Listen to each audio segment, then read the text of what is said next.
Chapter 10. Nope, we're on chapter 10. It's probably Cheetos. Yes, it's probably Cheetos. Okay, chapter 10, Death in the Long Grass. Alex was woken up by an indignant Nadia Vole knocking at his door. He had overslept. This morning is your last opportunity to experience the Stormbreaker, she said. Right, Alex replied. This afternoon, we begin to send the computers out to the schools. Herr Sale was suggesting that you take the afternoon for leisure. A walk, perhaps, into Port Talon.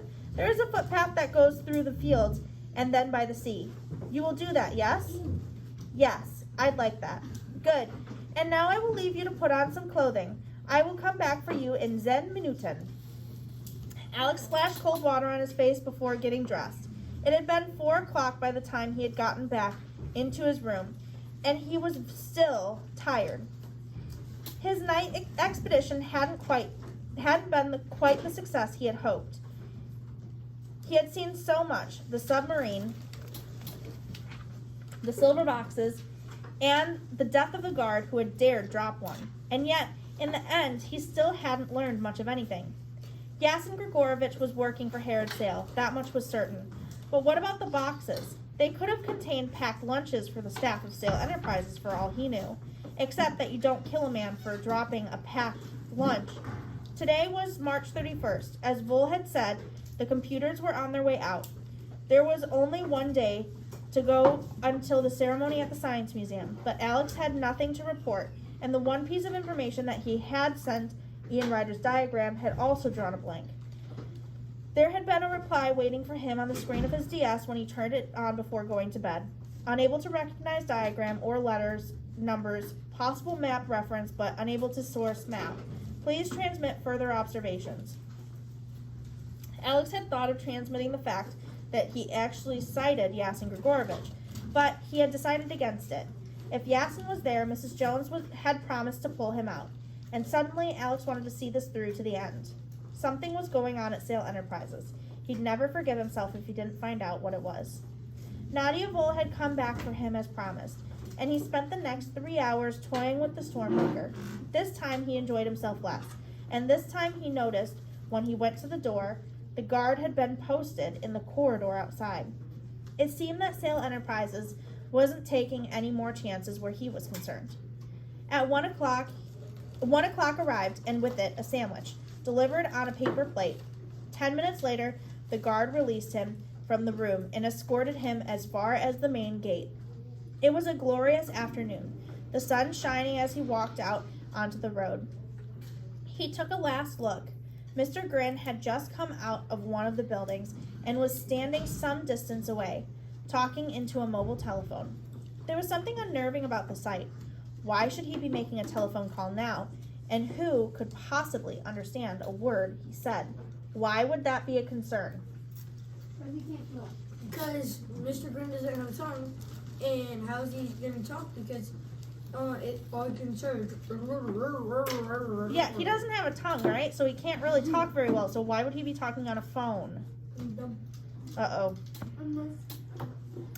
It was only once he'd left the plant that Alex was able to relax.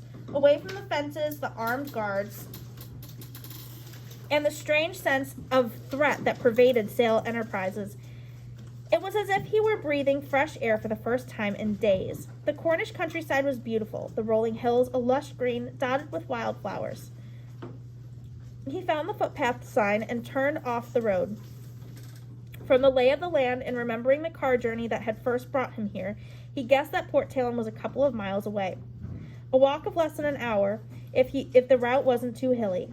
In fact, the path climbed upward quite steeply almost at once, and suddenly Alex found himself perched over a clear blue sparkling English channel, following a track that zigzagged precariously along the edge of a cliff. To one side of him, the field stretched into the distance, with the long grass bending in the breeze.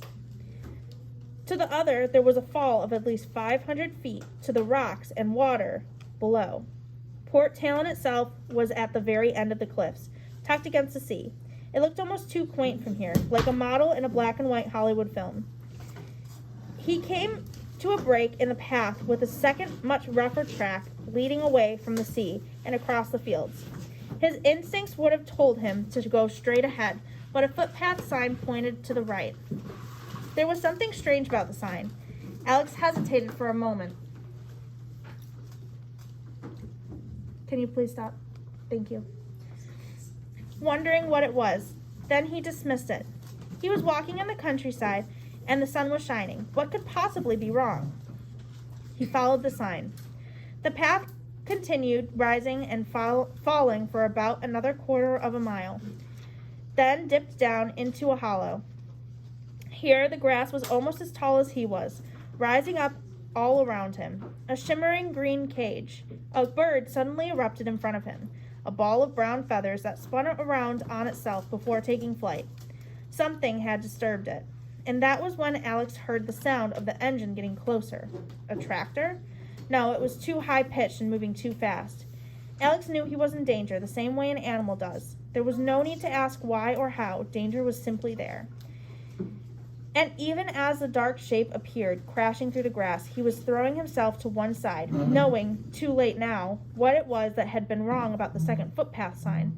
It had been brand new, but the first sign, the one that led him off the road, had been weather-beaten and old. Someone had deliberately led him from the correct path and brought him here, to the killing field.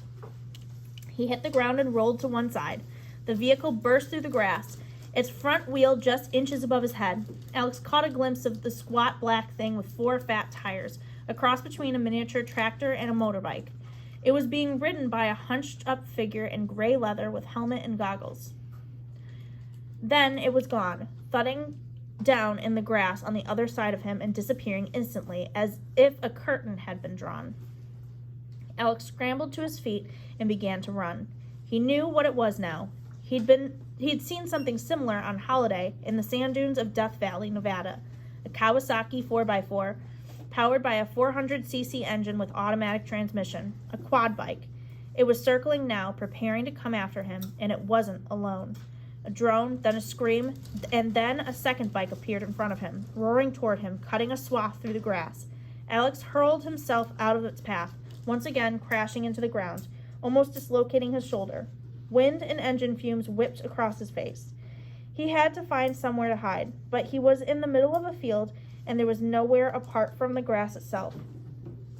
Desperately, he fought through it, the blades scratching at his face, half blinding him as he tried to find his way back to the main path. He needed to find someone, anyone, whoever had sent these people, and now he remembered Mr. Grin talking on his mobile phone.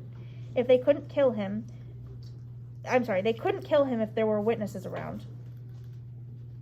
But there was no one, and they were coming for him again, together this time.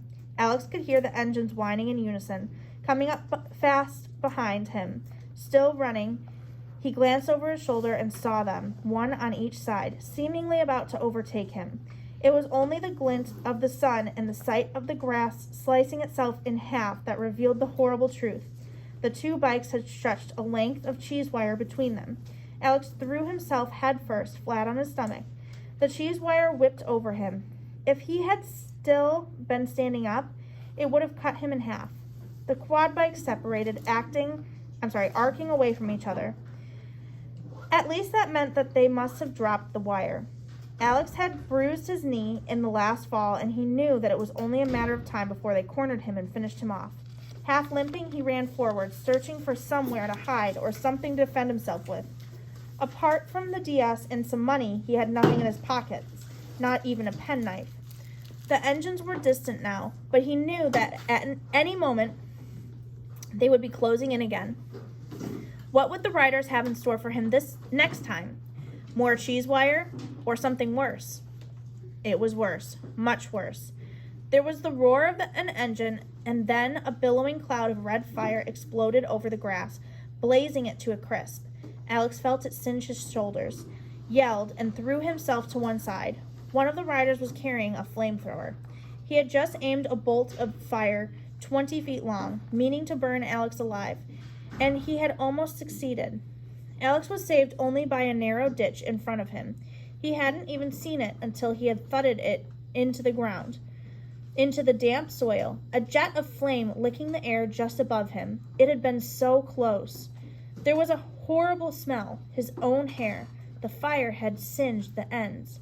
Choking, his face streaked with dirt and sweat, he clambered out of the ditch and ran blindly forward. He had no idea where he was going anymore.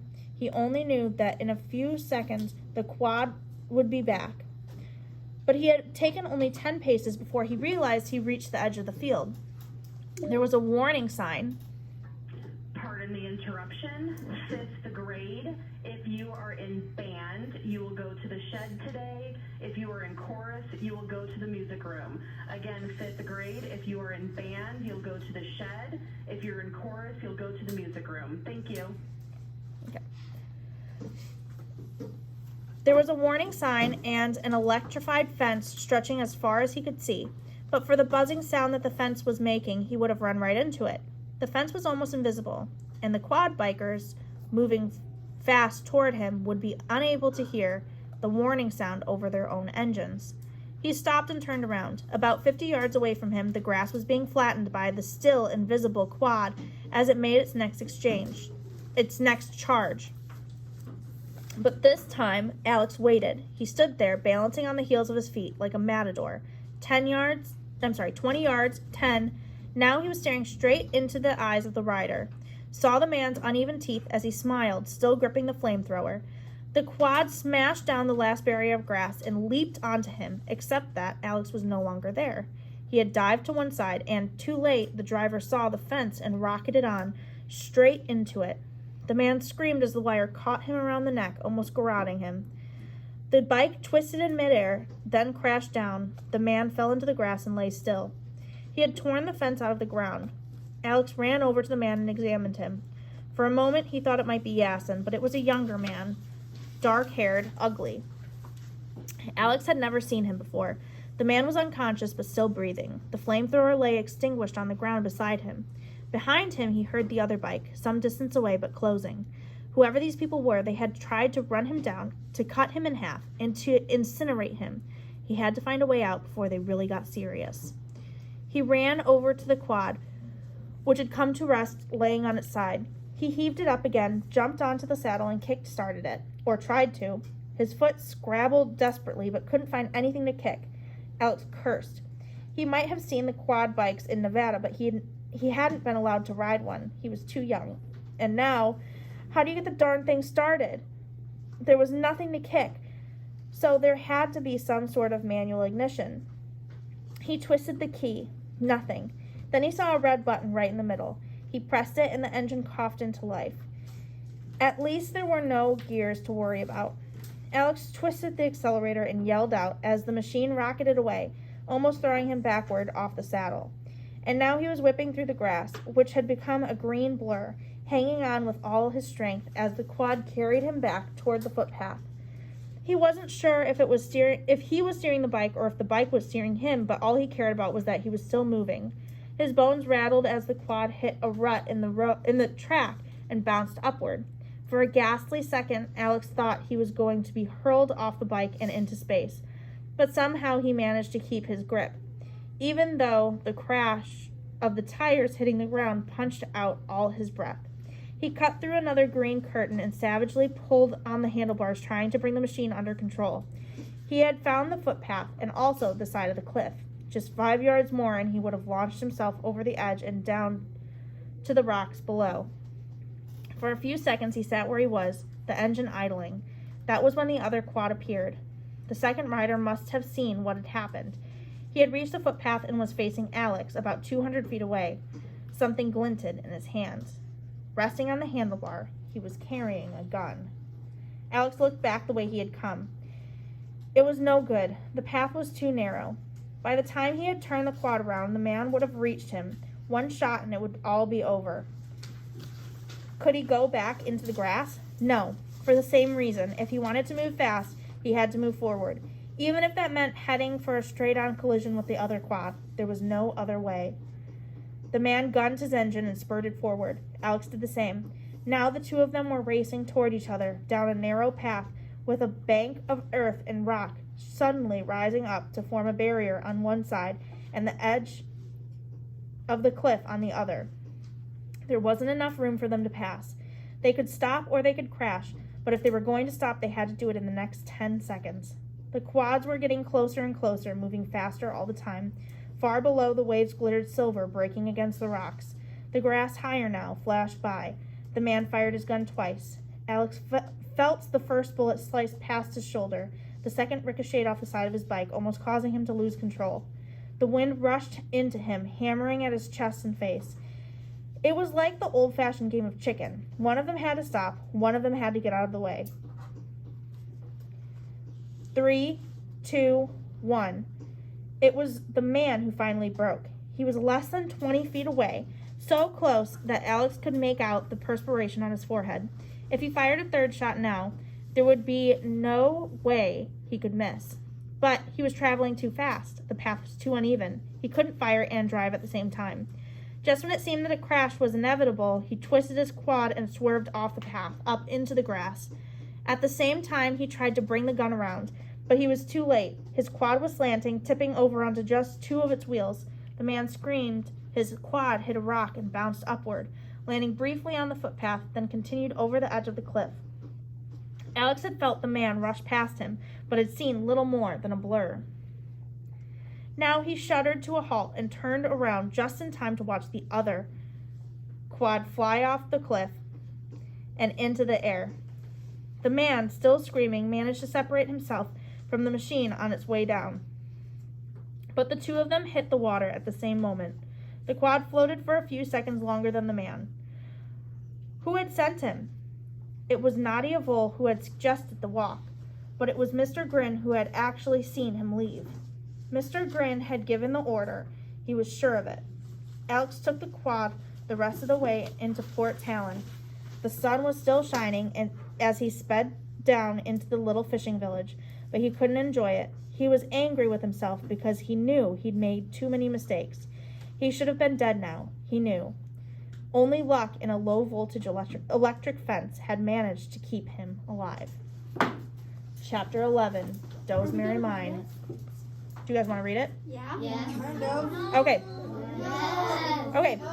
Alex walked through Port Talon, past the Fisherman's Arms Tavern, and up the cobbled street toward the library.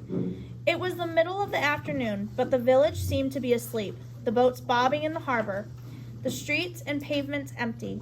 A few seagulls wheeled lazily over the rooftops, uttering the usual mournful cries. The air smelled of salt and dead fish. Ladies. The library was red brick, Victorian, sitting self-importantly at the top of the hill. Alex pushed open the heavy swing door and went into a room with a tiled chessboard floor and about 50 shelves fanning out from central reception area. 6 or 7 people were sitting at tables, working. A man in a thickly knitted jersey was reading Fisherman's Week.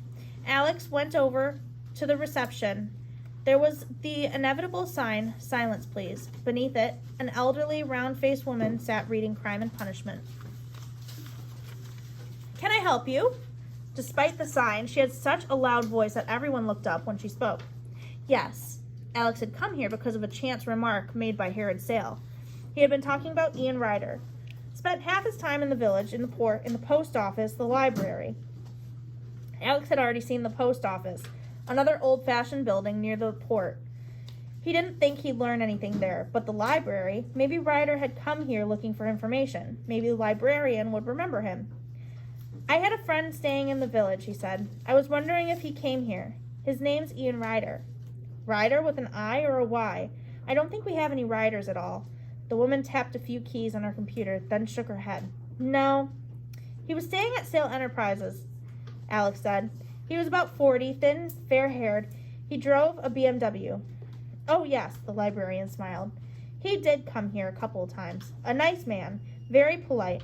I knew he didn't come from around here. He was looking for a book."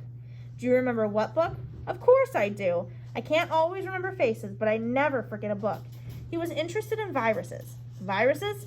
"Yes, that's what I said. He wanted information. A computer virus. This might change everything. A computer virus was the perfect piece of sabotage, invisible and instantaneous. A single blip written into the software and every single piece of information in the Stormbreaker software could be destroyed at any time. But Herod Sale couldn't possibly want to damage his own creation. That would make no sense at all. So maybe Alex had been wrong about him from the very start. Maybe Sale had no idea what was really going on. I'm afraid I couldn't help him, the librarian continued. This is only a small library, and our grant's been cut for the 3rd year running. She sighed. Anyway, he said he'd get some books sent down from London. He told me he had a box at the post office. That made sense too. Ian Ryder wouldn't want information sent to Sale Enterprises where it could be intercepted. Was that the last time you saw him? Alex asked. No, he came back about a week later. He must have gotten what he wanted because this time he wasn't looking for books about viruses. He was interested in local affairs. What sort of local affairs? Cornish local history, shelf CL. She pointed. He spent an afternoon looking in one of the books and then he left. He hasn't been back since then, which is a shame. I was rather hoping he'd join the library. Would you like to? Not today, thanks, Alex said. Local history. That wasn't going to help him. Alex nodded at the librarian and made for the door. His hand was just reaching out for the handle when he remembered. CL 475/19. He reached into his pocket and took out the DS, pulled off the back, and unfolded the square of paper he had found in the bedroom. Sure enough, the letters were the same. CL. They weren't referring to a grid reference. CL was the label on a book. Alex went over to the shelves that the librarian had shown him. Books grow old faster when they're not being read, and the ones gathered here were long past retirement, leaning tiredly against one another for support. CL 475/19, the number was printed on the spine, was called Dozemary, the story of Cornwall's oldest mine. He carried it over to a table, opened it, and quickly skimmed through it, wondering why a history of Cornish tin should have been of interest to Ian Ryder. The story it told was a familiar one. The mine had been owned by the Dozemary family for 11 generations. In the 19th century, there had been 400 mines in Cornwall. By the 1990s, there were only 3. Dozemary was still one of them. The price of tin had collapsed, and the mine itself was almost exhausted, but there was no other work in the area, so the family had continued running it even though the mine was quickly exhausting them. In 1991, Sir Rupert Dozemary, the last owner, had quietly slipped away and blown his brains out. He was buried in the local churchyard in a coffin, it was said, made of tin. His children had closed down the mine, selling the land above it to Sale Enterprises. The mine itself was sealed off, with several of the tunnels now underwater. The book contained a number of old black and white photographs, pit ponies and canaries in cages, groups of figures standing with axes and lanterns. Now all of them would be underground themselves. Flicking through the pages, Alex came to a map showing the layout of the tunnels at the time when the mine was closed. It was hard to be sure of the scale, but there was a labyrinth of shafts, tunnels, and railway lines running for miles underground. Go down into the utter blackness of the underground and you'll be lost instantly. Had Ian Ryder made his way into Dozemary, and if so, what had he found? Alex remembered the corridor at the foot of the metal staircase. The dark brown unfinished wall and the light bulb hanging on their wires had reminded him of something, and suddenly he knew what it was. The corridor must be nothing more than one of the shafts from the old mine. Suppose Ian Ryder had also gone down the staircase. Like Alex, he had been confronted with the locked metal door and had been determined to find his way past it. But he had recognized the corridor for what it was. And that was why he had come back to the library. He had found a book on the Dozemary mine. This book. The map had shown him a way to the other side of the door, and he had made note of it.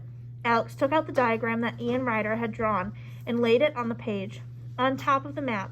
Holding the 2 sheets together, he held them up to the light. This was what he saw.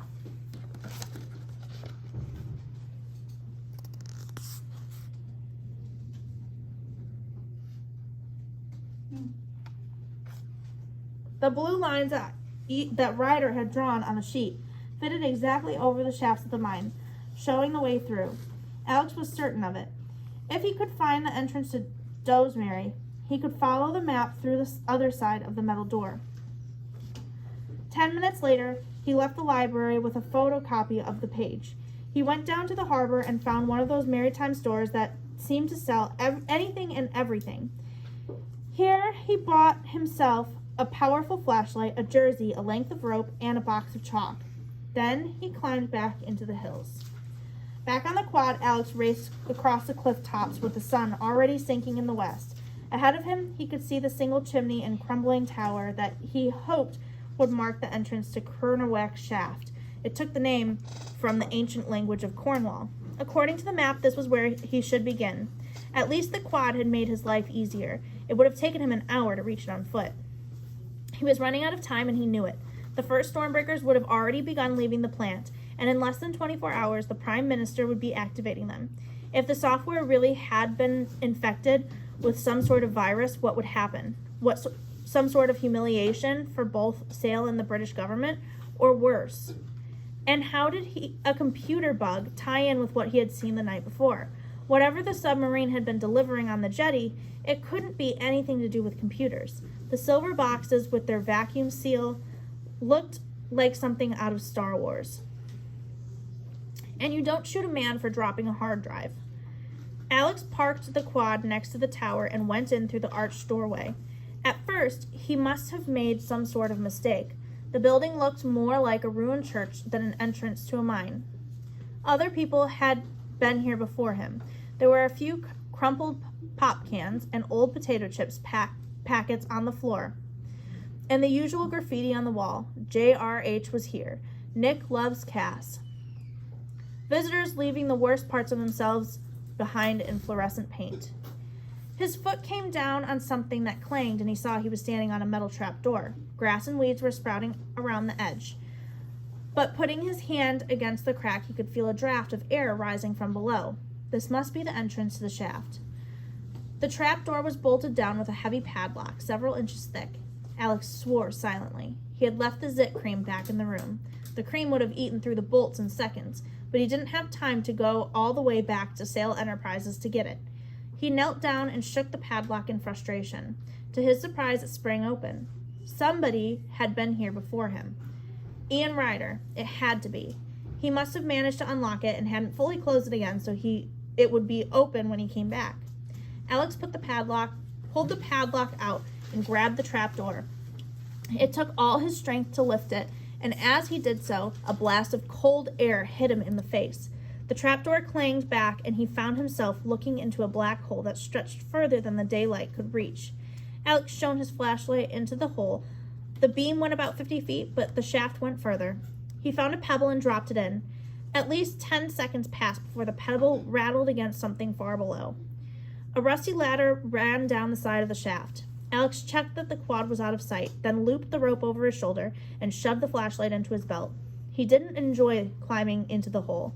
The metal rungs were ice cold against his hand, and his shoulder had barely sunk beneath the level of the ground before the sun was blotted out, and he felt himself being sucked into a darkness so total that he couldn't even be sure he had eyes.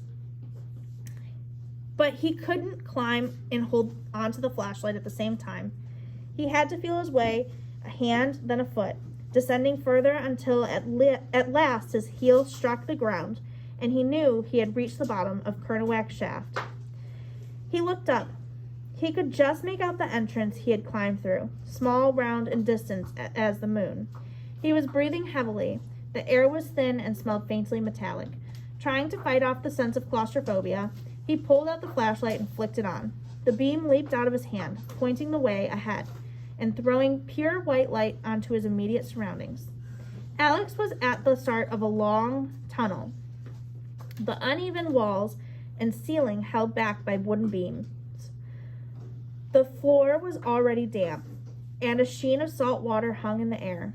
It was cold in the mine. He had known it would be, and before he moved, he pulled on the jersey he had bought, then chalked a large X on the wall. That had been a good idea, too. Whatever happened down here, he wanted to be sure he could find his way back. Why would he bring chalk with him and X on the walls? Colin. So he knows which way he went. Yeah. What does that remind us of? Do you think this reminds you of a story that you've heard before? Like X marks the spot. Okay, like a pirate, X marks the spot. any other stories? Maybe like a fairy tale? How about Hansel and Gretel? You know how they leave breadcrumbs behind to try and find where they went? I've never heard that. I don't even know what that is. Okay. At last he was ready.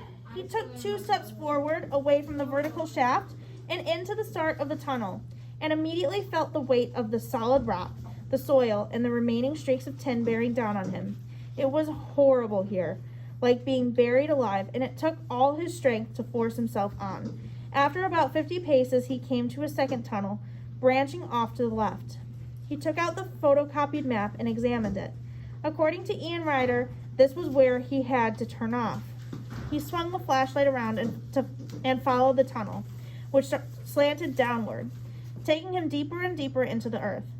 There was absolutely no sound in the mine apart from his own rasping breath, the crunch of his footsteps, and the quickening thud of his heart.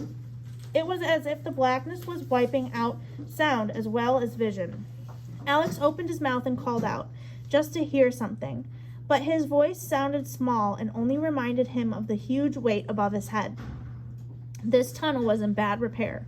Some of the beams had snapped and fallen in, and as he passed, a trickle of gravel hit his neck and shoulders, reminding him that Doesmerry Mine had been kept locked for a reason.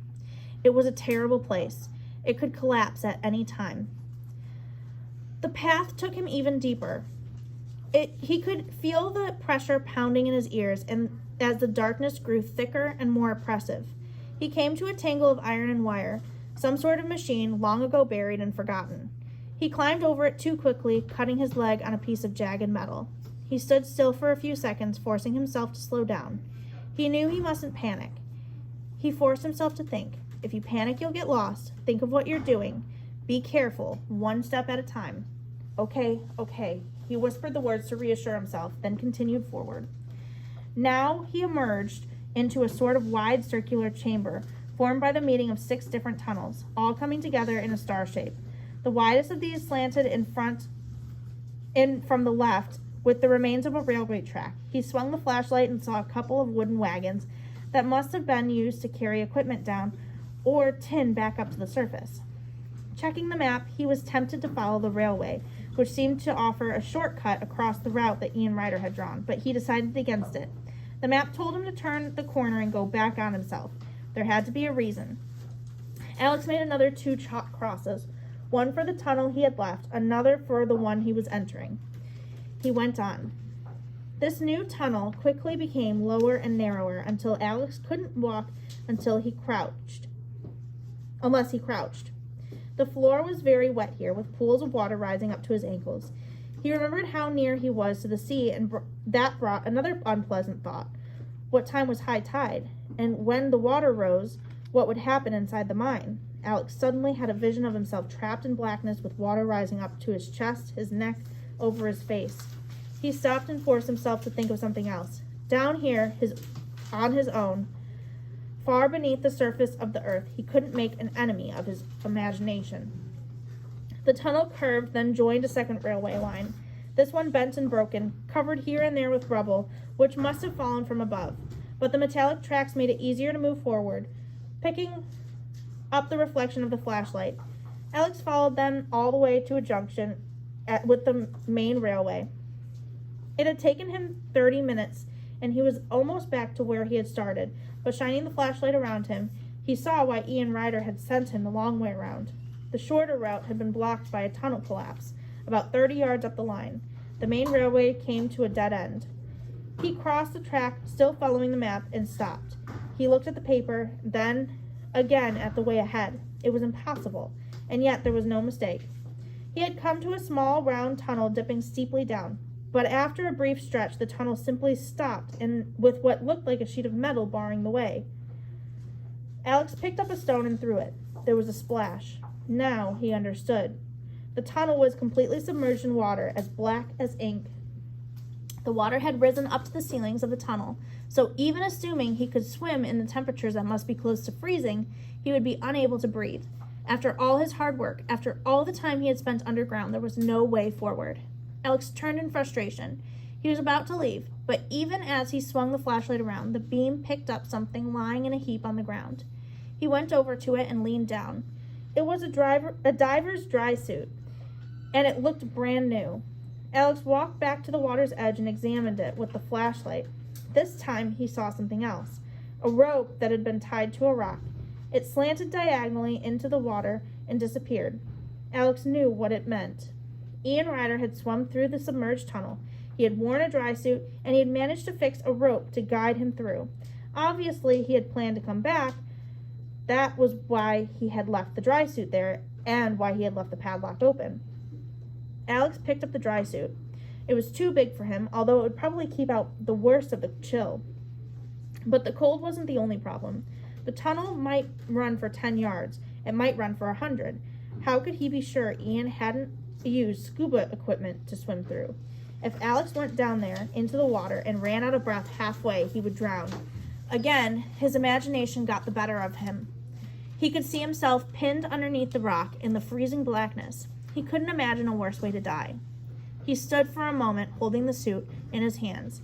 Suddenly, everything seemed unfair. He had never asked to be here. He had been forced into this by MI6, and he already done more than enough. There was nothing on earth that would make him enter the blackness of the water. It was simply too much to ask. But Ian Ryder had swum through. Ian Ryder had done it all, on his own, and he had never stopped, not until the day they had killed him, and Alex had always assumed he was nothing more than a bank manager.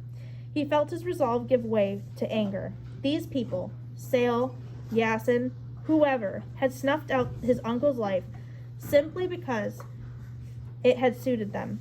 Well, he didn't die for nothing. Alex would see to that. He pulled on the dry suit. It was cold, clammy, and uncomfortable. He zipped it up the front. He hadn't taken off his street clothes, and that had perhaps helped. The suit was loose in places, but he was sure it would keep the water out. Moving quickly now, afraid that if he hesitated he would change his mind, Alex approached the water's edge. He reached out and took the rope in one hand. It would be faster swimming with both hands, but he didn't dare risk it. Getting lost in the underwater tunnel would be as bad as running out of air. The result would be exactly the same. He had to keep hold of the rope to allow it to guide him through. Alex took several deep breaths, hyperventilating and oxygenating his blood, knowing it would give him a few precious extra seconds. Then he plunged in. The cold was ferocious, a hammer blow that nearly forced the air out of his lungs. The water pounded at his head, swirling around his nose and eyes. His fingers were instantly numb. His whole system felt the shock. Just got a quick question for you. I'm sorry to interrupt, but it's kind of time sensitive. I have this rolling on video. Do you need to ask it privately? Yes. Okay. I'll be right back, guys. You can talk about what you think is going to happen next.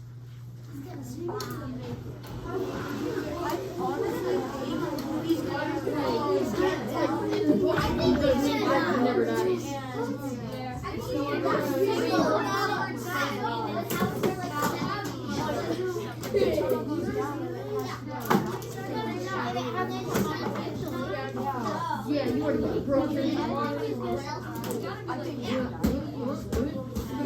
You got that twist going down. Whoa. He's spinning around. Where the purple.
going. We can do it.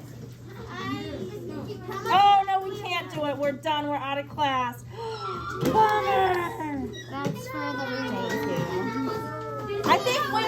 There was one more page. I know. You guys want to sit in here for like another minute? Yeah. Okay. Moving quickly now, afraid that if he hesitated, he would change his mind.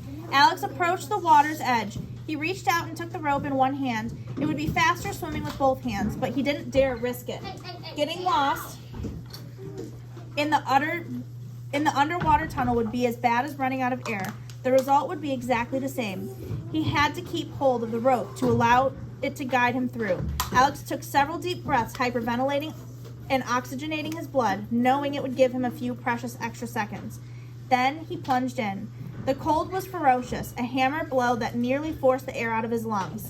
The water pounded at his head, swirling around his nose and eyes. His fingers were instantly numb. His whole system felt the shock, but the dry suit was holding, sealing in at least some of his body warmth. Clinging to the rope, he kicked forward. He had committed himself. There could be no going back. Pull, kick, pull, kick. Alex had been underwater for less than a minute, but already his lungs were feeling the strain. The roof of the tunnel was scraping his shoulders, and he was afraid it would tear through the dry suit and gouge into his skin as well. But he didn't dare slow down. Pull, kick, pull, kick. The freezing cold was sucking the strength out of him. How long had he been under? 90 seconds? 100? His eyes were shut tight, but if he opened them, there would be no difference. He was in a black, swirling, freezing version of a bad place, and his breath was running out. He pulled himself forward along the rope, scratching off the skin off his palms of his hands. He had been swimming for almost 2 minutes, but it felt closer to 10. He had to open his mouth and breathe, even if it was water and not air that rushed into his throat. A silent scream exploded inside him. Pull, kick, and then the rope tilted upward, and he felt his shoulders come clear, and his mouth was wrenched open in a great gasp as he breathed air and knew that he had just made it. But made it to where? Alex couldn't see anything. He was floating in utter darkness, unable to see even where the water ended. He had left the flashlight on the other side, and he knew that even if he wanted to, he didn't have the strength to go back. He had followed the trail left by a dead man. It was only now that he realized it might lead only to a grave. There was a dead man? Ian. Ian Ryder. He died.